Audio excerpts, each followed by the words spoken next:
Vijayasai Reddy present వైఎస్ఆర్సీపీకి రాజీనామా చేసేసి ఆయన మాత్రం పక్కకి వెళ్ళిపోయారు అనమాట. అంటే ఇప్పుడు ఏమైనా కూడా ఆయనకి పర్సనల్ గానే అవుతుంది తప్పించి పార్టీకి ఎలాంటి ప్రాబ్లం రాకుండా చూస్తున్నారు. మరి ఆయన నెక్స్ట్ ప్లాన్ ఏంటి? బీజేపీకి వెళ్తారా? ఎటు వెళ్తున్నారు? వైసీపీ పార్టీకే రాజీనామా కాదు, టోటల్ రాజకీయాలకే, అది కూడా శాశ్వత రాజీనామా చేశాడు అనమాట.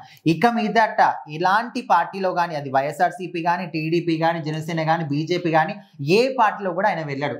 ఏదన్నప్పటికీ కూడా స్వతంత్రంగానే ఉంటాడు. సో ఇప్పుడు అసలు ఇన్ని రోజుల పాటు వైసీపీ పార్టీలో ఒక కీలకమైన వ్యక్తిగా ఉండి, కీలకమైన పదవిలో ఉండి, కూటమి ప్రభుత్వాన్ని కానీ ఎప్పుడు కూడా విమర్శిస్తున్న వ్యక్తి ఎందుకు ఇంత సడన్ గా రాజీనామా చేశాడు? దీని వెనకాల ఏదైనా రహస్యం ఉందా? ఏదైనా ప్లాన్ చేసుకున్నాడా? లేకపోతే భవిష్యత్తు ప్లానింగ్ ఏంటి? భవిష్యత్తులో ఏం చేయబోతున్నాడు అంటే, సో రీసెంట్ గా ఇన్స్టాగ్రామ్ లో, అది ట్విట్టర్ లో కూడా ఒక పోస్ట్ పెట్టాడు అనమాట, సోషల్ మీడియాలో. ఎట్లా అంటే, నా భవిష్యత్తు ప్లానింగ్ అంతా కూడా వ్యవసాయం, నేను వ్యవసాయం చేసుకునే ఉంటాను ఇప్పటి నుంచి అనే విధంగా కూడా ఒక పోస్ట్ అయితే పెట్టాడంట. కాకపోతే ఇది ఎంత మాత్రం కూడా నిజం కాదు.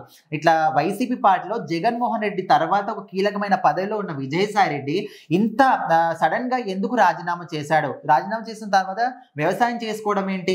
ఇంతకు ముందు అంటే రాజకీయాల్లోకి రాకముందు ఆయన ఒక చార్ట్ అకౌంట్ అంటే ఒక ఆఫీస్లో చేశాడు అనమాట.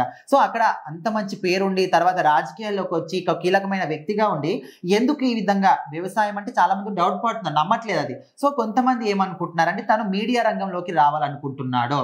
ఇప్పుడు ఒకవేళ పార్టీలో ఉండి మీడియా రంగంలోకి వస్తే ఖచ్చితంగా పార్టీ తరపు వాళ్ళే అయి ఉంటారు, పార్టీ కోసమే పనిచేస్తారు, ఆ పార్టీకి సంబంధించిన ఈ మీడియాలో వాళ్ళు ప్రజెంట్ చేస్తారు అనే విధంగా అనుకుంటారు. సో అందుకోసం ఆయన శాశ్వతంగా రాజకీయాలకే రాజీనామా చేసి సపరేట్ గా తను ఒక మరి మీడియా అంటే శాటిలైట్ పెట్టుకుంటారా, లేకపోతే యూట్యూబ్ లో స్టార్ట్ చేస్తారు, ఇదంతా కూడా పక్కన పెట్టి తను మీడియా రంగంలోకి రావాలనుకుంటున్నాడు. మీడియా రంగంలోకి వస్తే అటు బీజేపీ కానీ, ఇటు టీడీపీ కానీ, జనసేన కానీ, వైసీపీ కానీ ఏ పార్టీ కూడా కాదు, ఎవరు తప్పు చేసినప్పటికీ వాళ్ళని సూటిగా క్వశ్చన్ అడుగుతాము, వాళ్ళని నిలదీస్తాము. ఇప్పుడు వైసీపీ పార్టీలో ఉండి ఇప్పుడు మీరు మీడియా రంగంలోకి వచ్చి క్వశ్చన్ చేసామనుకో, సో నువ్వు వైసీపీ పార్టీ నుంచి ఇక్కడ వాళ్ళ తరపు నుంచి ఇక్కడ క్వశ్చన్ చేస్తున్నావు అని ప్రతి ఒక్కరు వీళ్ళకి చూపిస్తారు. అట్లా తనకు వీళ్ళకి చూపించే వాళ్ళు ఎవరు కూడా ఉండొద్దని స్వయంగా, అంటే టోటల్ రాజకీయాలకి ఆయన రాజీనామా చేసేది ఇప్పుడు మీడియా రంగంలోకి రావాలనుకుంటున్నాడు అనే విధంగా కొంతమంది అయితే ఇప్పుడు ఒక ప్రచారం అయితే జరుగుతుంది. కాకపోతే క్లారిటీ లేదు. సో ఆయన మాత్రం స్వయంగా చెప్పింది ఏంటంటే, నేను ఇక మీదట ఎలాంటి రాజకీయ పార్టీలో కూడా పాలు పంచుకోను, వ్యవసాయమే చేసుకుంటానే విధంగా అయితే ఆయన చెప్పడం జరిగింది. చూద్దాం మరి ఆయన లాస్ట్ కి ఏది డిసైడ్ అవుతారు.